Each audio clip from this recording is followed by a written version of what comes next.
बेहद अहम दिन है। शिवलिंग की कार्बन डेटिंग पर आज फैसला हो सकता है।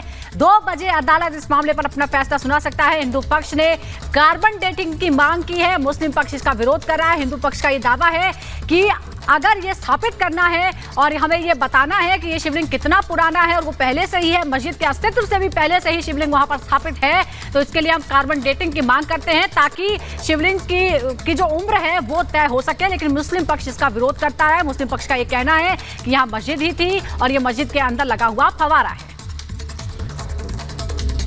अब इस सहयोगी खबर पर जानकारी के साथ सीधा हमारे साथ इस वक्त जुड़ रहे हैं अमित। अहम दिन है और कार्बन डेटिंग को लेकर आज कोर्ट की तरफ से बड़ा फैसला आ सकता है, जिस तरीके की लगातार उम्मीद की जा रही है। लेकिन वहां पर किस तरीके की हलचल है, कब तक फैसला आ जाएगा? देखिए सुमित, 2 बजे के विश्वेश की बेंच बैठेगी। अब सुनवाई दोनों पक्षों की पूरी हो चुकी है। जज साहब सिर्फ ऑर्डर डिक्टेट करेंगे, ऑर्डर पढ़ेंगे, वर्डिक्ट पढ़ेंगे कि जो वजूखाना है, जो ज्ञान वहां पे प्रेमाइसिस है, उसकी कार्बन डेटिंग होनी है नहीं होनी है। जो आपत्ति है वो मुस्लिम पक्ष की ओर अंजुमन इंतजामिया कमेटी के जो वकील है मुमताज अहमद, उनकी तरफ से दर्ज कराई गई थी। और एक और वादी है राखी सिंह, उन्होंने कहा था कि अगर कार्बन डेटिंग होती है तो प्रेमाइसिस के अंदर जो शिवलिंग है वो खंडित हो सकता है। लेकिन वहीं हिंदू पक्ष ने दलीलें दी। शंकर जैन और तमाम जो हिंदू पक्ष के वकील है वो कह रहे हैं कि जो इंफ्रारेड पेनिट्रेशन एक टेक्निक होती है, उसके जरिए कार्बन डेटिंग की जरूरत नहीं पड़ेगी। साथ ही साथ ये भी कहा गया कि जब हिंदू मान्यता, सनातन धर्म की मान्यता ये है कि जब शिवलिंग स्थापित किया जाता है उसके नीचे सोना, चांदी, कई कीमती पत्थर, कपड़े, अनाज रखे जाते हैं, तो बहुत मुमकिन है कि जब रडार पेनिट्रेशन टेक्निक अपनाई जाए तो शिवलिंग के बहुत नीचे से सैंपल लिया जाए और उस सैंपल की कार्बन डेटिंग हो। देखिए मेरे ठीक पीछे ये जिला सत्र न्यायालय का जो गेट नंबर 2 है, यहां पर इस वक्त मैं मौजूद हूं। अभी जो हलचल मैं आपको बता दूं, पूरा जो इलाका है वो छावनी में तब्दील कर दिया गया है। पुलिस की एक्स्ट्रा फोर्सेस तैनात की गई हैं और बड़ी बात यह है कि सूबे के मुख्यमंत्री योगी आदित्यनाथ भी आज वाराणसी पहुंच रहे हैं। 3 बजे का कार्यक्रम है सर्किट हाउस में। मेरे पीछे यही सर्किट हाउस है, वहां पर पहुंचेंगे और सर्किट हाउस से पहुंचने के बाद वो काशी विश्वनाथ बाबा के दर्शन करेंगे, काल भैरव जाएंगे और बुद्धा जो थिंक सोसाइटी है सारनाथ में, वहां क्या ये भी हो सकता है? कार्बन डेटिंग की बात तो हम कर रहे हैं कि आज फैसला आएगा, लेकिन क्या कोई विकल्प भी पिछली बार बताया गया सुनवाई में, क्या उस पर भी फैसला हो सकता है? अगर कार्बन डेटिंग ना हो, जो बात आप कह रहे हैं, तो यह भी हो सकता है कि कोई दूसरा विकल्प पर फैसला सुनाया जाए। देखिए अनूप, विकल्प यही है कि जैसे मैंने आपको बताया था कि जो आइसोटोप होते हैं, कार्बन आइसोटोप 14, 15 और 16 होते हैं, उनके जरिए पता लगाया जा सकता है। साथ ही साथ जो आकृतियां होती हैं, जो पिक्चर्स होते हैं, जो स्ट्रक्चर होता है, उनका मिलान करके भी शिवलिंग के कितना पुराना है उसका पता लगाया जा सकता है। जो मंदिर का अर्घा है, जो बेसमेंट है, जो आकृतियां मंदिर की मिली हैं, उनसे मिलान कर यह अंदाजा लगाया जा सकता है कि स्वयंभू भगवान महादेव के होने का जो दावा किया जा रहा है वो शिवलिंग कितना पुराना है। लेकिन सबसे पहले अनूप ये होगा कि माननीय कोर्ट ए.के. विश्वेश की बेंच ये परमिशन दे कि हाँ ये पता लगाया जाए कि बिल्कुल अमित, बहुत ही अहम दिन है और हमें देखना होगा कि क्या कार्बन डेटिंग की ही बात पर अदालत मान जाता है या फिर कोई और दूसरे विकल्प पर विचार करने की बात भी होती है। लेकिन इस बीच दोनों पक्षों के बयान हम आपको लगातार सुना रहे हैं। हिंदू पक्ष के वकील मदन मोहन रावत इस मामले पर क्या कह रहे हैं, ये अपने दर्शकों को बताते हैं। मेरे साथ हिंदू पक्ष वकील मदन मोहन जी हैं। सालों से, वर्षों से इस केस को ट्रैक कर रहे हैं और मुकदमा लड़ भी रहे हैं कोर्ट में। मदन जी, बहुत बहुत स्वागत है रिपब्लिक भारत पर। सबसे पहला सवाल ये, क्या कार्बन डेटिंग से शिवलिंग डैमेज होगा?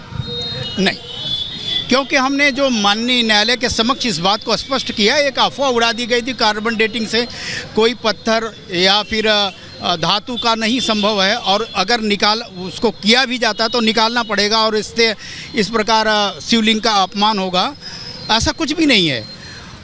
आज विज्ञान इतना उन्नत हो चुका है कि उसकी राडार पेनिट्रेटिंग या फिर राडार मैपिंग, कार्बन डेटिंग, उसको छुए बिना, स्पर्श किए बिना, किसी तरह अपमान किए शिवलिंग का ये संभव है।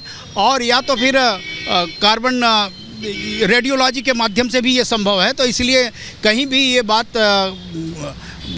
पूरी तरह से गलत है कि किसी प्रकार शिवलिंग के साथ छेड़छाड़ किया जाएगा।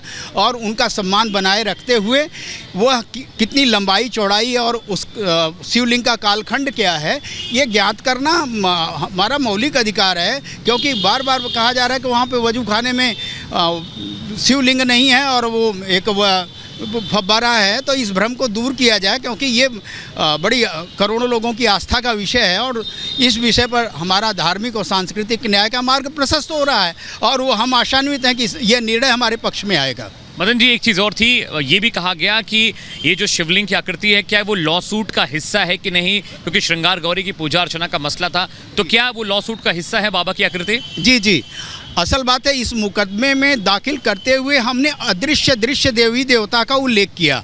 यहाँ पे एक उल्लेख करेंगे कि चिदम्बरम, तमिलनाडु के चिदम्बरम मंदिर में भगवान का वहाँ कोई विग्रह नहीं है, वहाँ अदृश्य देवता रहते हैं, पर्दा हटता है और उनका दर्शन किया जाता है।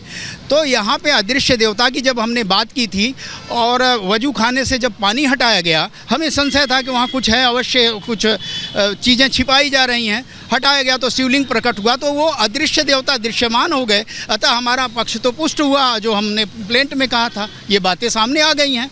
तो वो शिवलिंग तो अब ललकार के बोल रहे हैं कि मैं यहाँ विराजमान हूँ। एक और अहम बात है कि अगर फैसला पक्ष में आता है तो मसला अलग है, लेकिन अगर ये मुस्लिम पक्ष के पक्ष में अगर फैसला सुना दिया जाता है तो क्या विकल्प हैं? क्या आप हाई कोर्ट जाएंगे, या आपके पक्ष में होता है तो मुस्लिम पक्ष हाई कोर्ट जा सकता है, कि जिला अदालत को ही तय करना है? नहीं, निसंदेह, चूँकि इसको सुप्रीम कोर्ट के डायरेक्शन में जिला जज ही इंटरटेन कर रहे हैं, तो अगर इस निर्णय से हम असंतुष्ट होते हैं तो स्वाभाविक है कि हम उच्च न्यायालय की शरण में जाएंगे और अवश्य ही न्याय पाएंगे। बिल्कुल बिल्कुल अमित, देखिए आज सभी की निगाहें उस पर लगी हुई, लेकिन मेरा एक सवाल है। सवाल ये है कि आज जो फैसला होगा वो कितना अहम होगा? अगर हम अहम मुद्दे की बात करें, ज्ञानवापी का जो मेन मसला है, आज अगर कोर्ट की तरफ से फैसला आ जाता है कि कार्बन डेटिंग, क्योंकि हम सभी जानते हैं कि बहुत सारी चीज़ों का के बारे में कार्बन डेटिंग से अगर जांच होती है, उस ऑब्जेक्ट की जो ज्ञानवापी परिसर में मिला था वजू खाने में, तो बहुत सारी चीज़ें साफ होंगी। ऐसे में अगर ये आदेश आता है अमित, तो ये कितना अहम होगा, कितना महत्वपूर्ण होगा, खासकर अगर हम ज्ञानवापी के मेन मुद्दे की बात करें उसके मद्देनजर?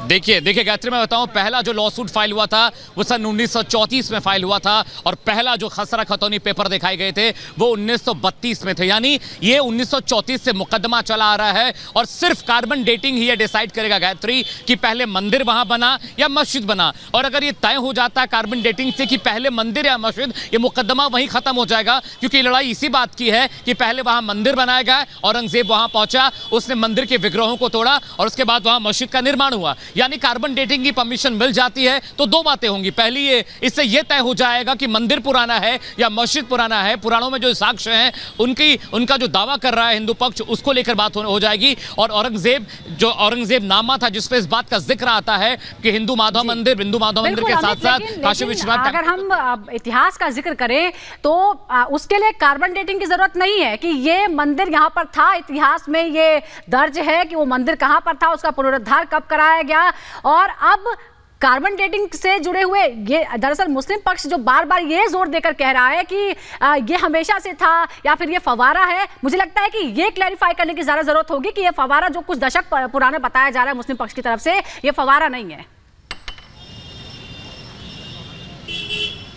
देखिए सुजाता, दो बातें हैं। पहली बात यह कि जो मुस्लिम पक्ष के वकील है मुमताज अहमद और जो अंजुमन इंतजामिया कमेटी, वो कहती है कि हम दस्तावेजों में लिखी बातों को नहीं मानते। वहीं दूसरी तरफ अंजुमन इंतजामिया कमेटी वही हलफनामा, खसरा खतौनी और लीगल पेपर्स दिखाती है जो अंग्रेजों के जमाने में बनाए गए थे। तो एक तरह का विरोधाभास दिखाई देता है दोनों पक्षों में। लेकिन देखिए, अगर आप कागजी सबूत नहीं मांगते हैं, आप वेदों को नहीं मानते हैं, पुराणों को नहीं मानते, शिव महापुराण को नहीं मानते, काशी विश्वनाथ से जुड़े ग्रंथों को नहीं मानते, तो सिर्फ एक ही बात बचती है, वो है साइंटिफिक तरीका। और साइंटिफिक तरीका जब आएगा, उसका जो जवाब होगा, उसके बाद दोनों पक्ष मौन हो जाएंगे, चाहे वो फैसला हिंदू पक्ष के लिए जाए, चाहे वो फैसला मुस्लिम पक्ष के लिए जाए। जब आप किताबी बातें नहीं मानते, पौराणिक साक्ष्यों को नहीं मान रहे हैं, तो सिर्फ आपको विज्ञान को मानना पड़ेगा, क्योंकि कार्बन डेटिंग या जो राडार पेनिट्रेशन टेक्निक है या जो राडार स्कैनिंग टेक्निक है, वही बता पाएगी कि जो स्वयंभू बाबा विश्वेश्वरनाथ का शिवलिंग वजूखाने के में मिला है वो असली है, पुराना है, कब बना, कैसे बना, या मस्जिद के जो विग्रह हैं वो पुराने हैं, वो नए हैं, वो कब बने। तो सिर्फ साइंस ही जवाब दे पाएगा अगर आप किताबी बातों को नहीं मानते। क्योंकि जितने भी वैज्ञानिक हैं, आर्कियोलॉजिकल सर्वे ऑफ इंडिया के लिए जो काम कर रहे हैं, ये अहम जानकारी है, अहम बात आप अमित जो है बता रहे हैं इस वक्त में, और इसी के बाद ये तमाम चीजें जो है वो साफ हो सकती हैं। और इसीलिए हम ये बार बार कह रहे हैं कि आज इस मामले में अहम पड़ाव का दिन आप बने रहिए हमारे साथ। वहीं इस पूरे मामले को लेकर लगातार जिस तरीके से प्रतिक्रियाएं सामने आ रही हैं, आरएसएस नेता इंद्रेश कुमार की तरफ से क्या कुछ कहा गया है वो भी हम आपको यहां पर सुनवाते हैं। मेरा ये पक्का विश्वास था, है और सदा रहेगा कि अल्टीमेटली सत्य और सही विजित भी होगा और स्थापित भी होगा, क्योंकि सत्य और सही की नियति है वह प्रतिष्ठित होता है। इसलिए जो भी फैसला आएगा कोर्ट से और आगे जो भी बढ़ेगा, अल्टीमेटली जो सत्य है और सही है वही प्रतिष्ठित होगा।